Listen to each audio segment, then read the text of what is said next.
ओम नमः सिद्धेभ्यः।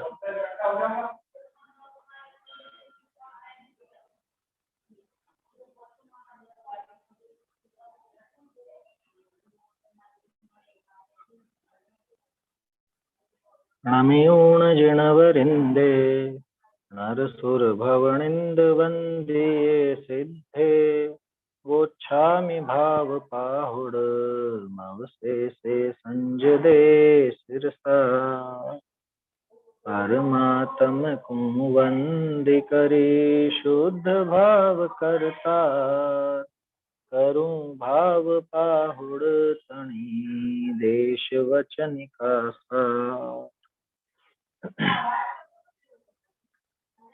भाव पहुड़ ग्रंथ की 55वीं गाथा अपन देख रहे थे।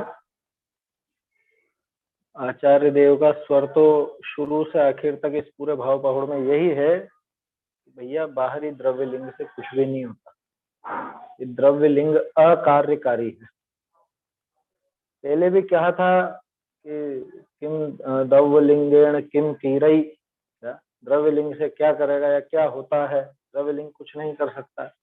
यहाँ भी 55वीं गाथा में भी यही कहा कि ये तेरी जो नग्नता है, बाहर में परिग्रहों का त्याग है, 28 मूल गुणों का धारण है, बाहर का जो द्रव्यलिंग है ये बिल्कुल अकार्य है।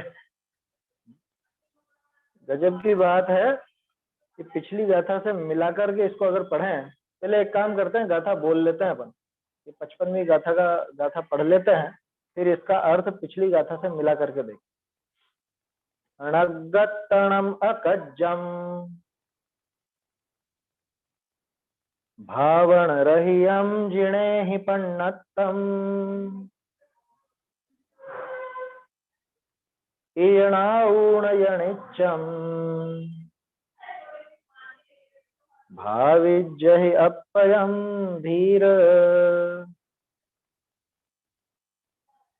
अणगत्तणम अकज्जम भावण रहियम जिणे हि पन्नत्तम ईणाऊणयनिच्चम भाविज्य अपयम धीर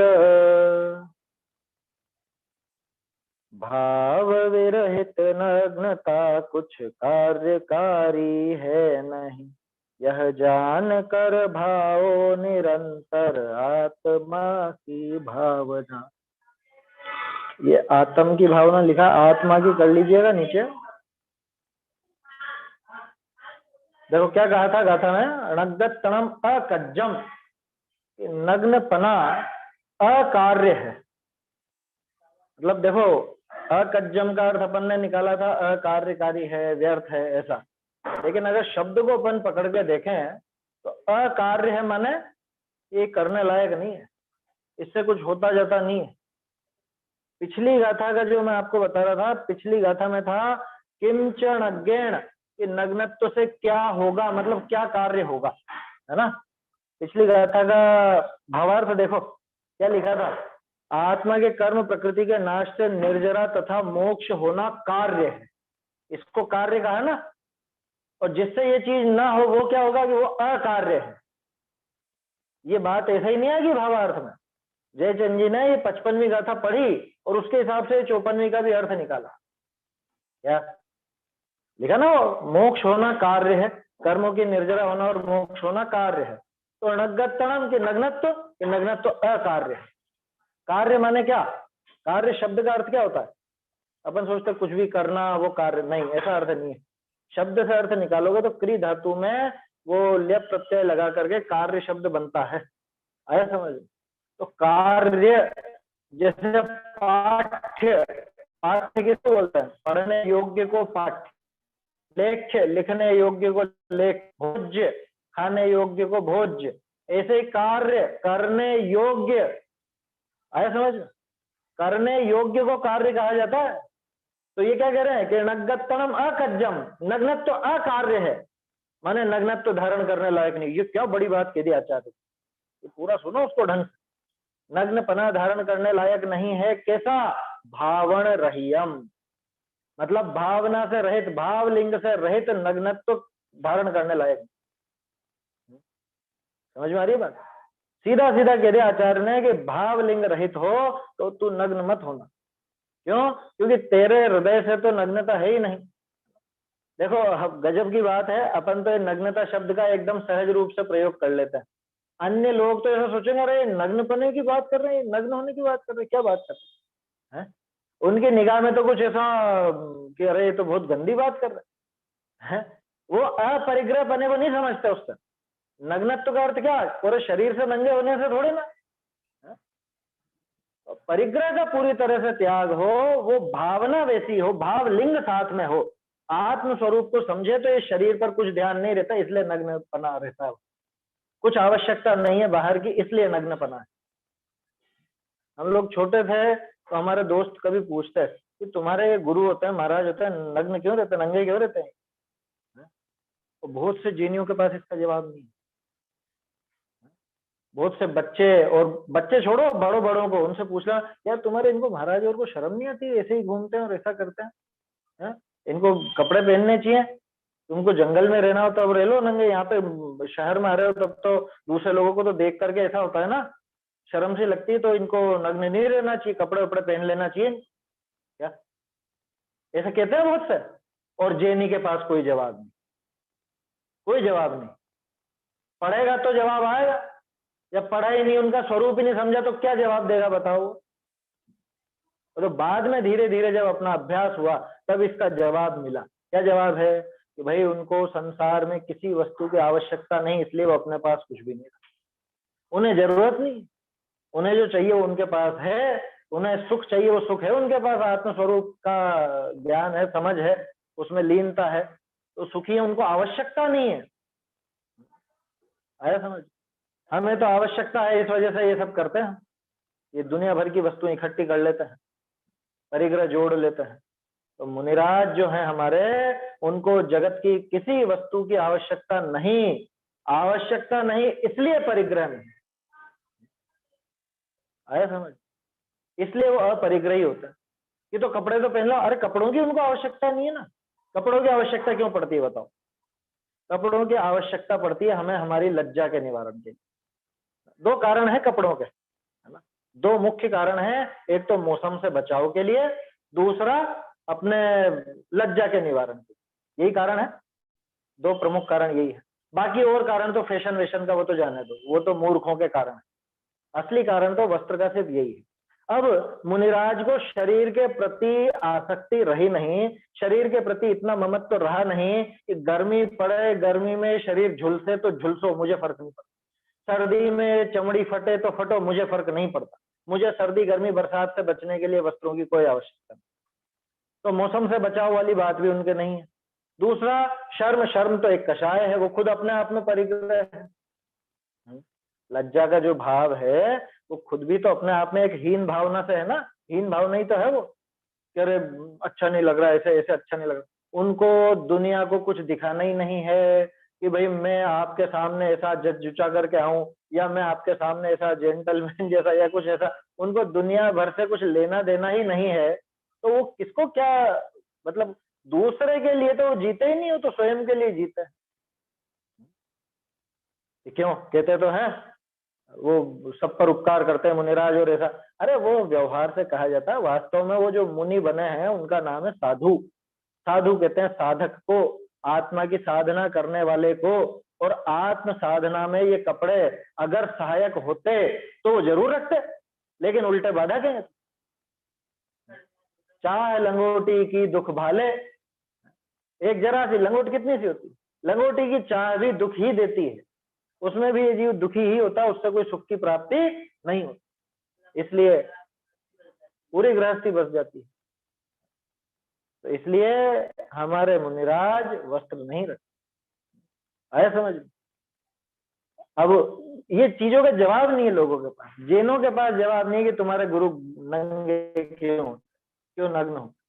तो बहुत सी जगह तो ऐसे वो निकल जाते हैं ना, कोई संस्था ऐसा निकाल देती, कहीं का आया था शायद मुंबई का या गोवा का, कहाँ का, कि यहाँ पे ऐसा दिक्कत होती है तो इन पर बैन लगाया जाए और ऐसा किया जाए वैसा किया जाए, कुछ प्रस्ताव ऐसा रखा गया था, हालांकि वो शायद पारित नहीं हुआ, लेकिन यही होगा जब जैनी को खुद को नहीं पता होगा अपने स्वरूप का, अपने गुरुओं का, अपने देव का, अपने शास्त्र का स्वरूप इसको पता नहीं होगा, और ऐसे ही बस है बाबा की जय, बस बाबा की जय बोलने वालों की तो यही स्थिति हो।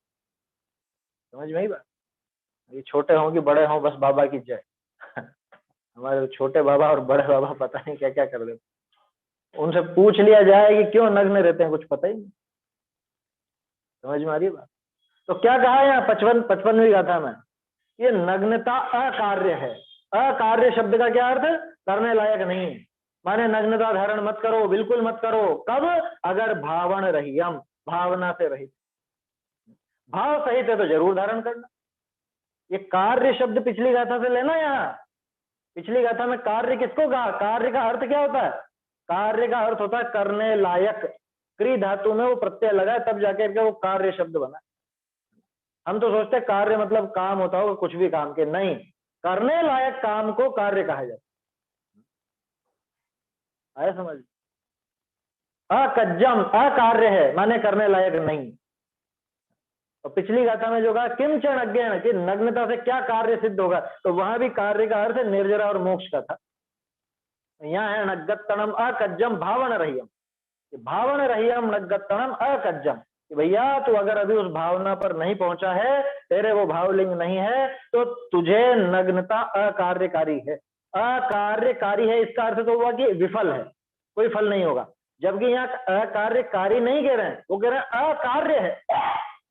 अंतर है दोनों में, समझना इसको। अकार्यकारी तो अपन उसको कहते हैं जिससे कुछ काम न बने, और अकार्य कहते हैं कि जो करने लायक ही नहीं है। आचार्य देव साफ साफ कह रहे हैं, भावना रहित अगर तू है तो तुझे नग्नत्व अकार्यकारी, अकार्य है, अकार्यकारी नहीं। अकार्यकारी तो अपने आप होगा, जो अकार्य होगा वो अकार्यकारी तो होगा ही होगा। ये धारण करने लायक नहीं है नग्नता, ऐसे तो कोई मुनि नहीं बनेगा। अरे क्यों नहीं बनेगा, यहाँ कह रहे हैं भाव सहित बनो ना। भावना रहित मुनिपना, भावना रहित मुनिपना तो लिखा ही नहीं, उन्होंने तो कहा नग्नता, क्योंकि मुनिपना को क्यों हल्का कहें। भाव रहित नग्नता अकार्य।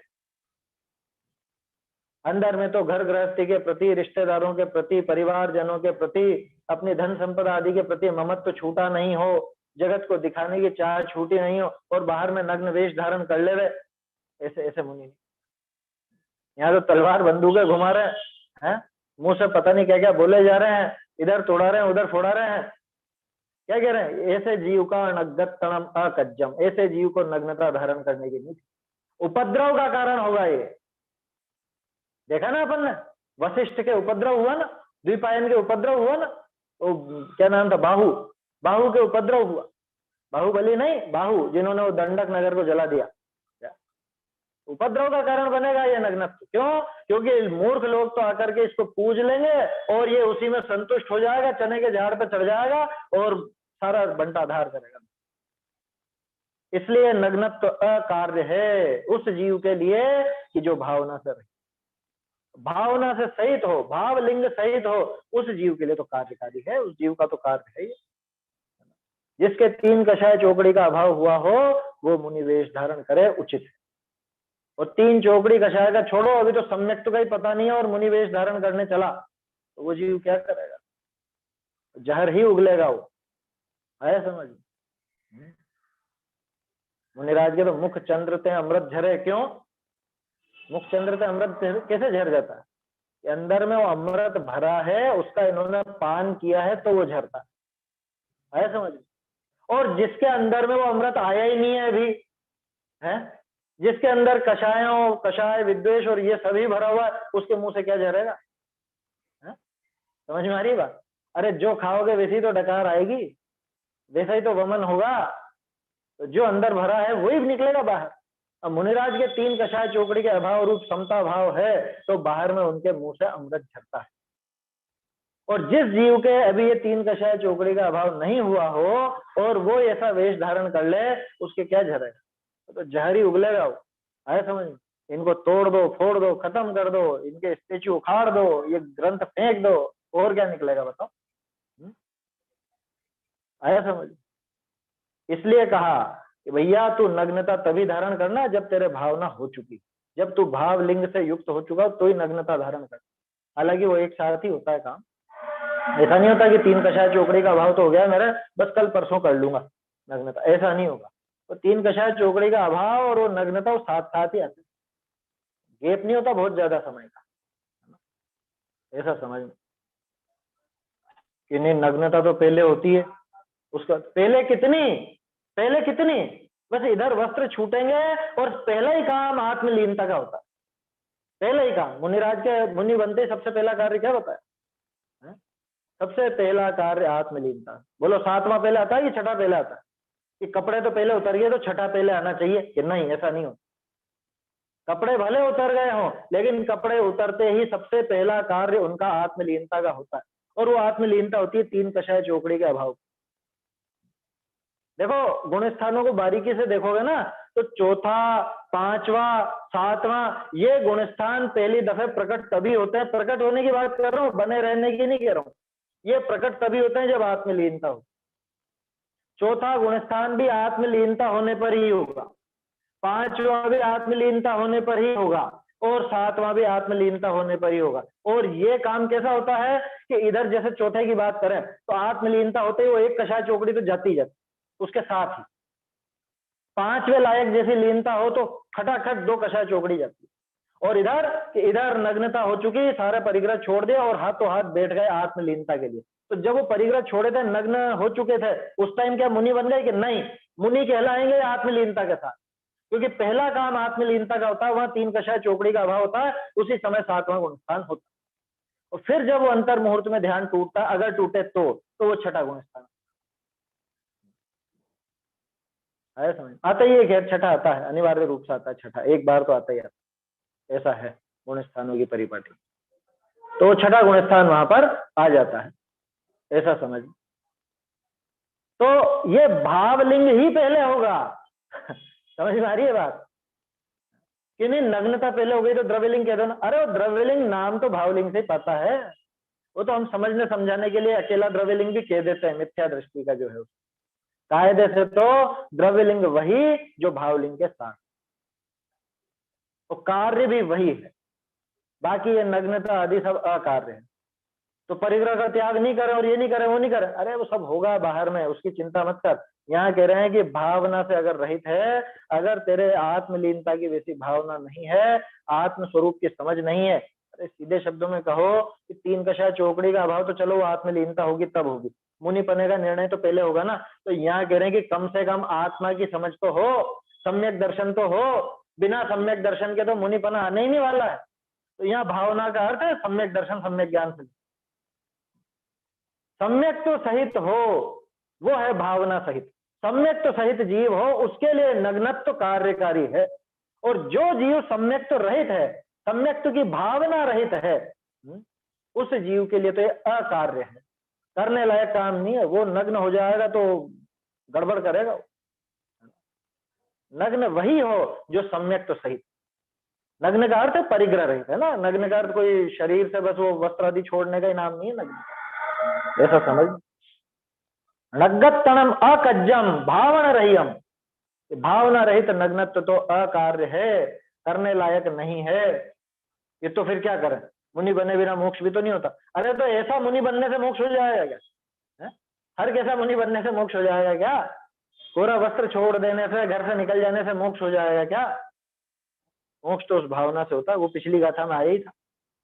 किमचण अज्ञान, नग्नता से क्या होगा? तो नग्नता नहीं कर, अरे वो सब होगी, घबराओ मत, वो बाहरी वेश के लिए परेशान मत हो, वो अपने आप आएगा, वो कहाँ जाएगा। वो केला फला है, वो फल हो चुका, पक्क हो चुका, उसके ऊपर छिलका होगा कि नहीं होगा? अपने आप होगा। लाना तो पड़ेगा, देखो लाना तो पड़ेगा, बाहरी वेश भी लाना तो पड़ता, छिलका लाना पड़ता कि अपने आप पनपता है? उस फल के साथ वो छिलका भी तो विकसित होता है कि नहीं होता? ऐसे यहां समझना, ये भावना सहित हो तो वो द्रव्य लिंग भी अपने आप ही होता है, उसके लिए कार्य कह दो, उसके लिए कार्यकारी कह दो, लेकिन जो भावना से रहित है उस जीव के तो ये अकार्य है, वो ग्रहण नहीं करे। तो क्या करें फिर कि गृहस्थ दशा को साध लेवे, पहले सम्यक तो प्राप्त कर लेवे, फिर ये मुनि बने की सोच। पुराण भरे पड़े इन चीजों से क्या? बिना सम्यक्त्व के मुनि बन गया और फिर क्या क्या गड़बड़ें करी देख लो। समझ में आ रही है बात? नग्गत तणम अकज्जम भावण रही, हम किसने कह दी ये बात? हम तो नहीं मानते। अरे जिणे ही पंडितम, हम नहीं कह रहे, कुंदकुंदाचार्य देव नहीं कह रहे। कुंदकुंदाचार्य देव ये कह रहे हैं कि जिनेन्द्र भगवान ने कहा था, मानो तो मानो, नहीं तो तुम्हारी तुम जा। जिनेन्द्र भगवान तो ये कहते हैं कि नग्नत्व तो अकार्यकारी है, भावना रहित जीव। समझ में आया? तो फिर क्या करना, इस बात से क्या शिक्षा लेनी? हो फिर तो हम मुनिपना धारण ही नहीं करेंगे। अरे मूर्ख, इसलिए ईयणाउण, ये ऐसा जानकर, यह निच्चम भावित जही अपयम धीर, है धीर, है समझदार। के अभी तो मूर्ख कह रहे थे, मूर्ख तो उससे कह रहे हैं जो कुछ नहीं करना चाहता। हे धीर, क्योंकि बहुत धैर्य चाहिए।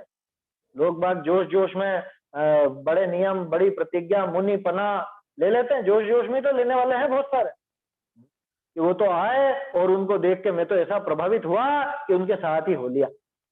ऐसे किस्से सुनाने वाले हैं बहुत, बहुत लोग सुनाते हैं इस तरह मुनि वेशधारी। क्या कि हमारे आचार्य हमारे नगर में आए थे, मैं तो बाजार में खड़े खड़े कचौरी खा रहा था, और कचौरी खाते खाते मुझे तो ऐसी भावना जगी, मैं तो उनके साथ हूँ। वो कह रहे धीर, ये जोश का काम नहीं है। ये क्या, ये जोश का काम नहीं है, पूरी तरह होश का काम है। कि भैया भावना रहित अगर है, अगर अपनी भूमिका तीन कषा चौकड़ी के अभाव रूप नहीं है, अगर मेरी भूमिका भाव लिंग से रहित है, सीधे शब्दों में कहूं तो सम्यक तो नहीं है। अगर सम्यक तो नहीं है तो ये नग्नत्व तो अकार्य, उपद्रव पैदा करे। ईयणाउण, ऐसा जान करके, नित्यम भावित जही अपयम, क्या कह रहे हैं? नित्य ही तू आत्मा की भावना भा, अपयम सरल है, अपयम यानी अपने को, खुद को, ऐसे ही बनी है हिंदी ना। आत्मा का अपनो, अपना, अपयम, अप्पा, उससे बना अपना। अपने आप को ध्या, अपने आप की भावना कर। और अपने आप की भावना कौन सी होती है? आत्मस्वरूप की भावना, आत्मस्वरूप की समझ, जिसके प्रारंभ में भेद विज्ञान चलता है। भेद विज्ञान करते हैं ना, बाहरी वस्तुओं से, अपने परिवार जनों से, शरीर से, वस्त्र से, कर्मों से, कर्मों के निमित्त से होने वाले रागादि भावों से, और आखिरी कौन सा था? अपने जो ज्ञान में तरह तरह के गेय झलकते हैं उनसे। चैतन्य की चहल पहल में देखा तो था अपन ने, कितना कायदे से समझाया था बाबूजी ने। वो सब भावना भाई जाती है, वो भेद विज्ञान भाया जाता है, तब जाके आत्म स्वरूप समझ में, तब जाके सम्यक तो लेता है जी। और सम्यक तो लेने पर फिर धीरे धीरे उसकी भावना बनती है कि ये संसार रहने जैसा, ये संसार मेरे काम का नहीं है। तो फिर उसके मुनि बनने की भावना होती है, वो भी तत्काल नहीं भाग जाता घर छोड़। जब वो खुद की भूमिका देखता है कि अब मैं पूरी तरह तैयार हूं, तब जाकर के फिर वो भावना सहित होकर के, भाव लिंग सहित उस द्रव्य लिंग को, उस वेश को धारण, मुनि वेश को। आया समझ? जोश का काम नहीं है ये कि उन्होंने तो बुलाया और हम चले गए, या हम उनसे प्रभावित हो गए और हम चले गए, ऐसा नहीं हो। यहाँ कह रहे हैं कि भावना रहियम नग्गतणम अकज्जम। अकज्जम माने अकार्य है, माने करने लायक नहीं है, नग्नपना धारण करने लायक नहीं है। अगर भावना रहित हो तो, भाव रहित जीव को नग्नता अकार्य है। आप सोच रहे हो कितनी बार ये बात कर रहे हैं? अरे इतनी बार करने के बाद भी इस पे जोर आता ही नहीं है? दिमाग वहीं जाता है। अरे करना तो पड़ता, करना तो पड़ता, नहीं तो ऐसे तो कौन होंगे? क्यों नहीं होंगे भैया? भाव सहित हो तो वो नग्नता धारण करे। भाव रहित जीव अगर नग्न होगा तो क्या होगा? भाव रहित जीव मुनि बन जाएगा तो क्या होगा? वो बता चुके हैं पहले। क्या होगा? वो द्विपायन जैसा काम करे, वो बाहु जैसा काम करेगा, मधुपिंगल जैसा काम करेगा, वशिष्ठ जैसा काम करेगा। आया समझ में? ये मधु राजा दो है ना? मधु तो बहुत सारे हुए, ये मधु पिंगल अलग है। नहीं, ये जो अपन ने कहानी मतलब देखी, एक ने तो वो हाथी के ऊपर लोच करके मुनि, मतलब हाँ वो अलग है। अरे एक वो चंद्राभा लाए थे, वो अलग था मधु। हाँ वो मधु केटर था, वो प्रद्युम्न कुमार का जीव था। जिसने चंद्राभा का हरण किया वो प्रद्युम्न कुमार का पूर्व भाव का जीव था। मधु दो चार राजा है। और वो अलग था। और ये मधु तो राम जी के टाइम पर हुए थे, जो आप हाँ कह रहे हो दीक्षा लेने हाँ वाले, है ना? वो भरत से शत्रुघ्न से जो युद्ध हुआ था और फिर हाँ। वहां पे दीक्षा ली थी हाथी के होदे पर, वो अलग है। ऐसे बहुत सारे नाम के, एक ही नाम के बहुत होते हैं, एक नाम के बहुत होते हैं, और एक ही तरह के प्रसंग बहुत लोगों के साथ बनते हैं। मैंने पहले आप लोगों को बताया ना, अकंपनाचार्य जैसे ही किस्सा और भी बना है। और अभी वो वशिष्ठ का किस्सा देखा तो था अपन ने, वो व्यंतर बन के, और फिर वो उसने, वशिष्ठ का था मधुपिंगल का था, मधुपिंगल का, मधुपिंगल का, तो वो व्यंतर बन के और वो सारा काम वैसे ही कराया जैसा नारद और पर्वत का हुआ। वो एक शीर कदम्ब नाम का राजा, और वही पर्वत, और वो सारा, हम लोग ये सब सौरागे गए कहानियां थे, तरह वहां तरह पर की। ये भी बात आई हाँ थी, कुंदकुंदाचार्य के भी नाम के कई हुए, ऐसा कुछ। हाँ, ऐसा कहते हैं, कुंद कुंद नाम के भी बहुत हुए हैं, लेकिन ये जो ग्रंथ अपन पढ़ते हैं ये तो एक ही कुंद कुंदाचार्य हैं जो 2000 वर्ष पहले, बाकी के कुंद कुंद आचार्य के कुछ मिलते नहीं है। अच्छा, और वो भी सिर्फ कहने सुनने की बात लगती है, क्योंकि और कोई प्रमाण मिलता नहीं है। अंकुर भाई, तुम्हारे देखने में आएगा कहीं पर दूसरे कोई कुंद कुंद का कोई उल्लेख, उनका समय या उनकी कोई रचनाएं वगैरह? क्योंकि कुंद कुंद वास्तव में नाम तो था ही नहीं, नाम तो पद्मनंदी था, है ना? वो तो कौंड कुंदपुर के थे, इस वजह से वो कुंद कुंद नाम प्रचलन में आ गया। वो सम्मान सूचक, मतलब सम्मान की वजह से आचार्य का नाम लेने की पद्धति नहीं है ना अपने यहाँ पे, पूज्य पुरुषों का नाम नहीं लिया जाता, तो उनकी जगह दूसरा कुछ नाम कौंड कुंदपुर की वजह से उनको कि वो कुंद कुंद वाले आचार्य, तो कुंद कुंद आचार्य से नाम चल पड़ा। नाम तो पद्मनंदी था उनका, क्या जो नाम रखा गया था वो पद्मनंदी था। हाँ, नहीं सुना, मैंने भी नहीं सुना कि कोई दूसरे, मतलब ये सिर्फ ऐसे ही कहने सुनने की बात लगती है, पढ़ने में नहीं आई बात। जो शोध के ग्रंथ या अपन पुराना इतिहास भी देखें अपना, तो उसमें दूसरे कुंद कुंद का नाम नहीं मिलता। कहने में कह देता है कि बहुत सारे हुए हैं, होंगे, हो भी सकते हैं हुए हो, मना भी नहीं कर रहे अपन, लेकिन कोई उल्लेख मिलता नहीं है ना, कि कब हुए, कोई दूसरे कब हुए और उन्होंने क्या लिखा, क्या उनकी रचना, कुछ उल्लेख नहीं मिलता। तो अपन तो यही मान के चले, और मान के क्या चले, ये ग्रंथ तो उन्हीं के हैं, 2000 साल पहले जो कुंदाचार्य हुए उनके ही। देखो मैं तो क्या है, 2-3, हाँ, पद्मनंदी नाम के जरूर हुए हैं बहुत से आचार्य, जैसे पद्मनंदी पंचटिका वाले हैं, ये खुद भी पद्मनंदी थे। पद्मनंदी एक भट्टारक भी है, ध्यान रखना, उनके भी ग्रंथ हैं क्या।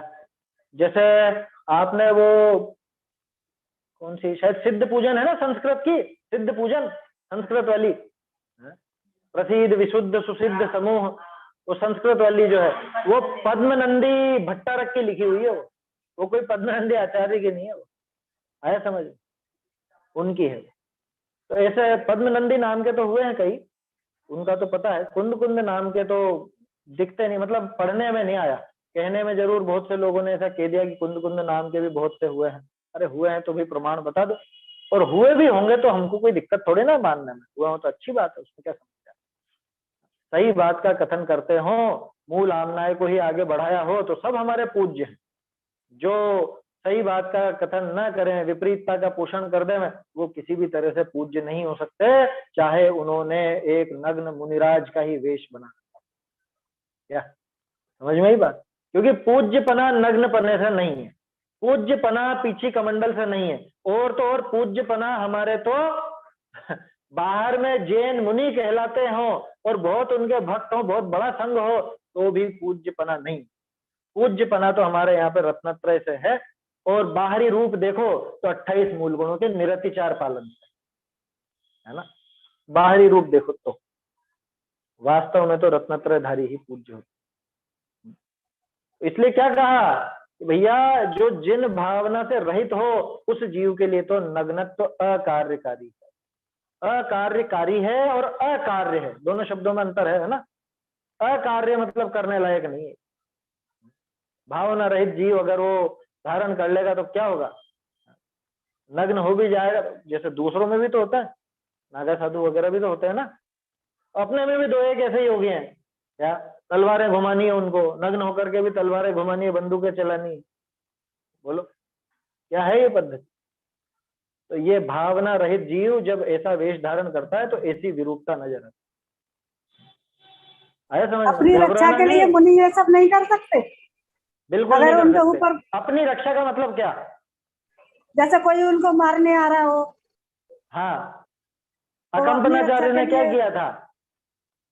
वो तो मौन लेके बैठ गए थे। हाँ, और दूसरों ने क्या किया था जिन पर भी उपसर्ग हुए हैं? यशोधर ने क्या किया? उन्होंने क्या किया? अपने क्या नाम था इनका जिनके माथे पर? गजकुमार जी। पांडवों ने क्या किया? पहली बात तो अपनी रक्षा का मतलब क्या है? आपने कहा ना अपनी रक्षा के लिए, अपनी रक्षा के लिए बिल्कुल काम करते हैं। वो कौन सा काम करते हैं? भैया मैं तो अनंत काल से इस संसार में भटक रहा हूं, अब मुझे खुद की रक्षा करनी है, तो मैं तो सम्यक दर्शन ज्ञान चरित्र की तरफ जाऊं। तो सम्यक दर्शन ज्ञान चरित्र करते अपनी रक्षा के लिए लीन हो जाते हैं। क्या आया शास्त्रों में? कछुआ पुण्य होता है कि नहीं? शरीर, कछुआ। पुण्य शरीर को तो अपना मानना छोड़ ही दिया था, तो फिर वो क्यों हाँ, डरेंगे? वो बात आती है उसके अंदर। भाई कछुआ है ना, कछुआ क्या करता है? कोई भी खतरा दिखता है तो अपनी रक्षा के लिए क्या करता है कि अपने सारे अंगों को समेट लेता है अंदर, वो खोल के अंदर घुस जाता है। ऐसे ही मुनिराज करते हैं। ये उदाहरण है शास्त्रों का है, ये मेरा बनाया हुआ नहीं है। शास्त्रों में इस तरह का, मुनिराज को जैसे ही बाहर में कुछ खतरा दिखता है तो वो क्या करते हैं? तलवार उठाते हैं? नहीं, वो भी अपने उपयोग को, वहां कछुए के तो हाथ पांव वगैरह वो सब, और इधर मुनिराज के उपयोग को, अपने ज्ञान को बाहर सबसे समेट के, वो जो है ना 144 गाथा की टीका में, मति ज्ञान की सब बुद्धियों को, श्रुत ज्ञान की समस्त बुद्धियों को, उन सबको समेट करके अपने आत्म स्वरूप में ले जाते, उधर छुपा लेते हैं। कछुए की तरह बिल्कुल अंदर पैक हो जाता। अब बाहर में कुछ भी होता रहे, मुझे फर्क नहीं पड़ता। चाहे माथे पे गरम सिगड़ी जलाओ, चाहे गरम गरम लोहे के आभूषण पहनाओ, चाहे मरा हुआ सांप डालो, चाहे तीर से बींध दो, चाहे कोई कुछ उपद्रव कर दो, कुछ भी कर दो, चाहे बाघिन खा जाए, चाहे सियालनी खा जाए, मुझे कोई फर्क नहीं पड़ता। क्यों? क्योंकि मैं तो अपने वज्र किले में पैक हो चुका हूं। ये मुनिराज करते हैं अपनी रक्षा के लिए। अपन कौन है? कौन है अपन? शरीर की आत्मा है। आप जो कह रहे हो कि अपनी रक्षा के लिए नहीं कर सकते, तो वो तो शरीर की रक्षा की बात है। मुनिराज अपने आप को क्या मानते हैं? शरीर मानते होंगे तो तलवार उठाएंगे, शरीर मानते होंगे तो बंदूक उठाएंगे। मुनिराज तो अपने को आत्म स्वरूप ही समझते हैं, आत्मा ही समझते हैं। समझते क्या है ही सही है, और वो सच्चाई उनको पता है, तो इसलिए वो अपने उपयोग के भटकने से जो दुख हुआ था, अब उस उपयोग को भटकने नहीं देना चाहते। वो उस उपयोग को समेट करके अपने आत्म स्वरूप में लगा, ये काम करते हैं वो अपनी रक्षा के। आया समझ? तो ऐसा है। और जिनको दूसरे विकल्प आए उनकी क्या दशा हुई ये भी विचार लेना, है ना? तो मैं इन सबको जला दूंगा, इन सब ने ऐसा कैसे कर दिया? बाहु मुनि का किस्सा आ गया, वशिष्ठ का आ गया, इनका आ गया, क्या बोलते हैं द्विपायन का आ गया, इन सबकी दुर्दशा होगी। तो मुनि वेश धारण करके, मुनि पना धारण करके ये बाहर की ये क्रियाएं तो बिल्कुल अनुचित ही हैं। यहाँ तो कह रहे हैं कि तू तो मुनि का वेश ही धारण मत करना अगर भावना रहित। भावना रहित जीव को नग्नत्व अकार्य है, उसके करने लायक काम नहीं है वो। भाव रहित जीव, भावना सहित हो तो नग्नत्व धारण कर। गाता है ना वो, मैं भूल रहा हूं कौन सी गाता है वो, तुम खेल में भी नहीं धरना ये अचेलक वृत्तियां, है क्या ध्यान किसी को? तुम खेल में भी नहीं धरना ये अचेलक वृत्तियां, इसका प्राकृत मेरे ख्याल से अष्टपौड़ की है, आएगी आगे बाद में।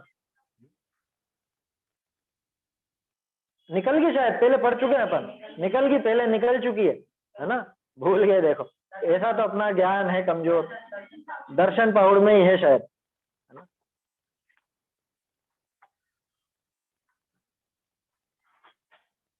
किसी को ध्यान आए तो बोलो। हाँ, 7वीं गाथा देखो, बिल्कुल ये गाथा तो इसके साथ चाहे तो निशान लगा लो। क्या कह रहे हैं? सुतत्थ पय विणट्ठो मिच्छा दिट्ठी हु सो मुणे अवो खेड़े विण कायवम पाणी पत्तम सचेलस। खेल में भी मत धरना तुम ये। क्या? जिसके सूत्र का अर्थ और पद विनष्ट है वो प्रकट मिथ्या दृष्टि है, इसलिए जो सचेल हैं, वस्त्र सहित हैं, उसको खेड़े भी अर्थात हास्य कुतूहल में भी पाणी पात्र अर्थात हस्त रूप पात्र से आहार दान नहीं करना। क्या मतलब? कौन करता है हस्त रूप पात्र से? मुनिराज।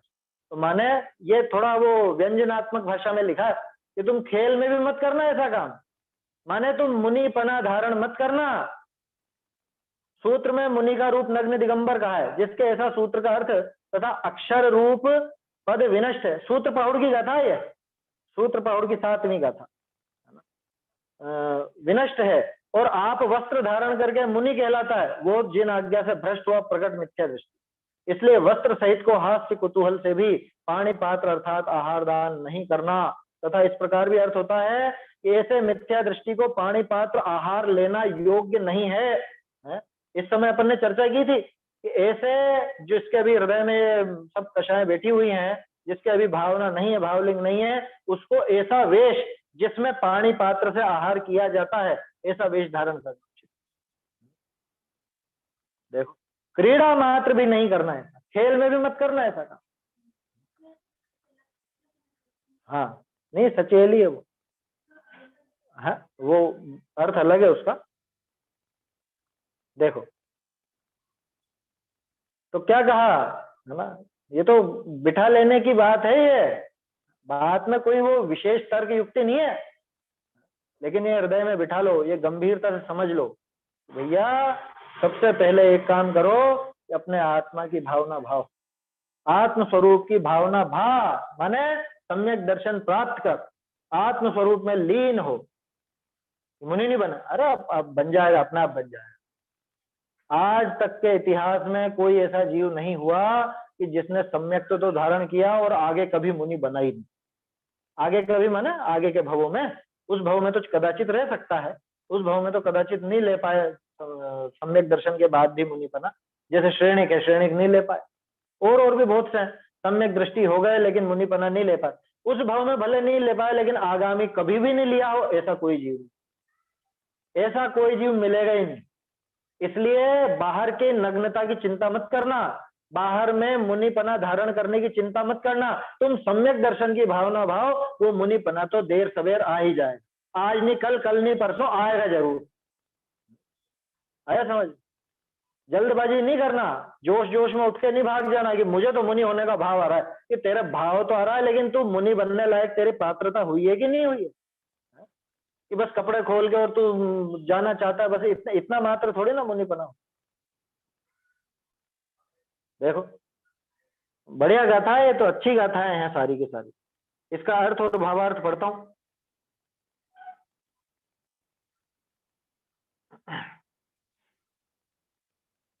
पचपन है ना तो अर्थ भाव रहित नग्नपणा है सो अकार्य है, किछु कार्यकारी नहीं, ये जिन भगवान कया है। ऐसे जान करी है धीर, है धैर्यवान मुनि, निरंतर नित्य आत्मा ही को भाए।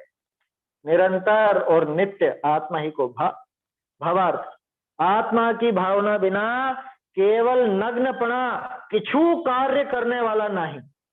कहते हैं चिदानंद स्वरूप आत्मा ही की भावना निरंतर करनी, या सहित नग्नपणा सफल है। ठीक है ना, इतना ही है, सफल है। आगे शिष्य पूछे है, जो भावलिंग को प्रदान करी निरूपण किया, तो भावलिंग कैसा है? का समाधान को भावलिंग का निरूपण करे। देखो ये तो खैर आगे आएगी बात। क्या कहा अर्थ में? भाव रहित नग्नत्व अकार्य है। अकार्य, अकार्य का अर्थ अब बार बार नहीं बताऊंगा, देख ही लिया अपन ने। अकार्य माने करने लायक नहीं, अकार्य भी है और अकार्यकारी भी। समझ में आ रही बात? दोनों में अंतर है। अकार्य तो जो करने लायक नहीं हो, और अकार्यकारी माने निष्फल, कुछ काम नहीं सदेगा उससे, तो ये दोनों ही है। भाव रहित नग्नत्व तो अकार्य है माने करने लायक भी नहीं और कुछ कार्यकारी भी नहीं, इसका कुछ फल मिलने वाला भी नहीं, ऐसा जिन भगवान ने कहा है। इस प्रकार है, इस प्रकार जानकर, देखो ज्ञान का फल तो मिलता ही मिलता है ना, जानने का फल होना चाहिए। जान लिया और उसका फल नहीं निकले तो ऐसा कैसा जानना?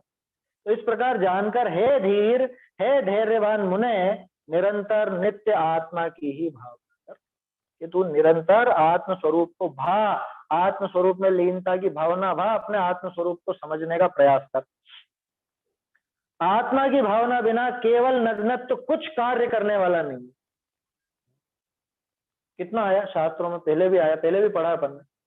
इतनी बार ये मुनि बन चुका बिना भावलिंग के, इसके पीछे कमंडल का ढेर लगाया जाए तो सुमेरु से भी बड़ा हो जाए। पुष्पडाल मुनि भी जोश जोश में उनके भाई दोस्त समझ के उनके हाँ, पीछे जाके बन गए चल थे, गए थे। कि बाद में समझ हाँ। आई जब जाके कार्यकारी हुआ उनका मुनि बनना, पहले हुआ ही नहीं था। वो कार्यकारी तो तभी कहलाया ना, हाँ, जब भी बाद जब में उसको समझ कहलाया, आई जब तब। भान हुआ उनको अच्छी तरह से, जब तक आदि वो पहले अटक ही रहते। हाँ, आदिनाथ जी के साथ 4000 राजा दीक्षित हो गए जोश जोश में कि हमारे राजा जा रहे हैं, हमारे महाराज जा रहे हैं तो हम भी जा रहे हैं। फिर क्या हुआ कि थोड़े दिन तो उन्होंने एक दूसरे का मुंह ताका, फिर परेशान हो गए तो जो मिला जो ही खाने लगे, हर कुछ पानी पीने लगे। तब देवों ने आकर के और उनको फटकारा, समझाया कि तुम जैन मुनि का वेश धारण कर ऐसा काम करोगे, बिल्कुल उचित नहीं है ना। तुम्हारी मर्जी पड़े जो वेश धारण करो, लेकिन ये जैन मुनि के वेश में ये काम नहीं हो। समझ में ही बात। उनमें से कुछ वापस से सुधरे भी सही, तो जो सुधरे भावलिंग धारण किया तभी उनका वो मुनिपना सफल हुआ ना, और जो बिगड़ गए उनका मुनिपना तो निष्फल, पहले निष्फल था क्योंकि भाव रहित बने थे। इसलिए वो कुछ कार्यकारी नहीं है, ऐसा कोई और नहीं कह रहा, साक्षात जिनेंद्र भगवान ने कहा है, महावीर स्वामी ने उपदेश दिया है। इस प्रकार जानकर हे धीर, हे धैर्यवान मुने, क्या धीर कहा ना, धीर, बहुत धैर्य की जरूरत होती है मुनि पने के लिए। जोश जोश का नहीं, होश का काम है पूरा।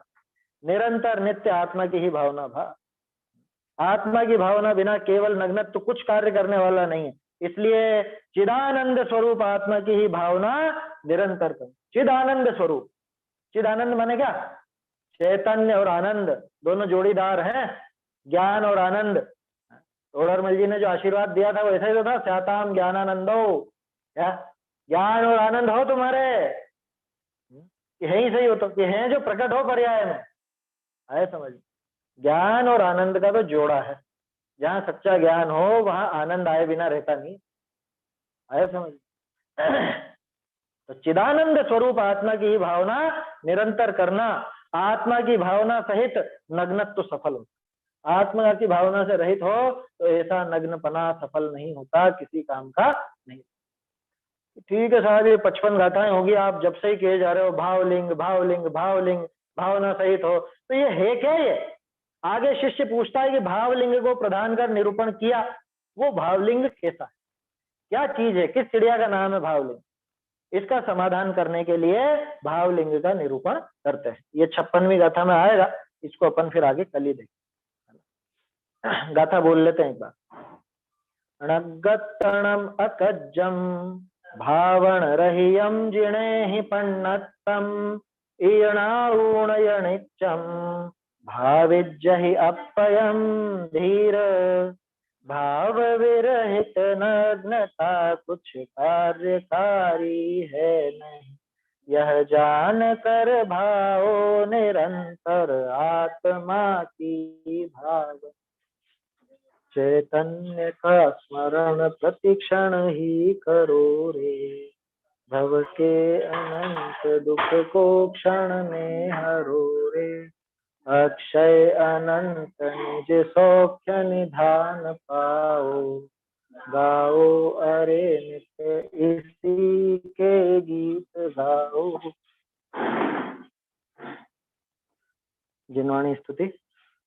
जिनवाणी जान सुजान रे, जिनवाणी जान सुजान रे, लाग रही चिरते विभावता, लाग रही चिरते विभावता, ताको कर अवसान रे, जिनवाणी जान सुजान रे, द्रव्य क्षेत्र अरुकाल भाव की कथनी को पहचान रे, जाहि पिछाने स्वपर भेद सब, जाहि पिछाने स्वपर भेद सब, जाने परत निदान रे, जिनवाणी जान सुजान रे, पूरब जिन जानी तिन्ही ने, भानी संस्वतिवान रे, अब जाने अरु जानेंगे जे, अब जाने अरु जानेंगे जे, ते पावे शिव थान रे, जिन वाणी जान सुजान रे। कह तुष माश मुनि शिव भूति, पायो केवल ज्ञान रे। यों लखी दौलत सतत करो भवी, यों लखी दौलत सतत करो भवी, जिन वचनामृत पान रे, जिन वाणी जान सुजान रे, जिन वाणी